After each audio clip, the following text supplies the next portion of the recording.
দিনটি ছিল 16 জুলাই। আমার মাতৃত্বের 4 বছর পূর্ণ হয়।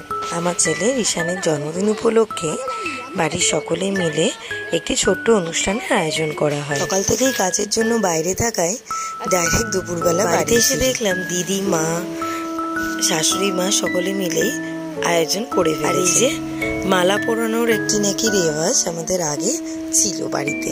মালাটি পরে খুব খুশি হয়েছিল, একটু অন্যরকম কিছু তো, সেই জন্য। আমাদের ম্যাক্সিমাম বাঙালি বাড়িতেই এই রেওয়াজটি আছে, জন্মদিনের দিন আসন পেতে ফোঁটা দিয়ে ধান ধূপ দিয়ে প্রদীপ জেলে আশীর্বাদ করার। 5 বছর না হওয়ায় আজ পায়েস দেওয়ার আমাদের রেওয়াজ নেই। ন্যাচারালি দই দিয়ে কাজ সারতে হয়, কারণ বাঙালিদের তো দই হচ্ছে শুভ। দুপুরবেলা 5 রকম ভাজা, 5 রকম মিষ্টি, মাছ দিয়ে জন্মদিন সারা হয়। বাচ্চা থেকে বুড়ো সবারই জন্মদিনের কেক হচ্ছে একটি স্পেশাল অ্যাট্রাকশন। নিয়ে সুন্দর কেকটি নিয়ে নিয়েছিলাম প্রিয়াঙ্কা দাসের থেকে।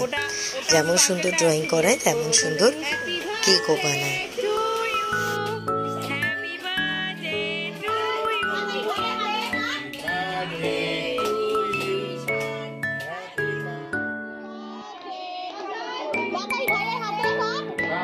ঈশানে নিত্যদিনের পরিচিত কিছু মুখ নিয়ে ওর জন্মদিনটি বেশ ভালোই কাটায়। টাটা।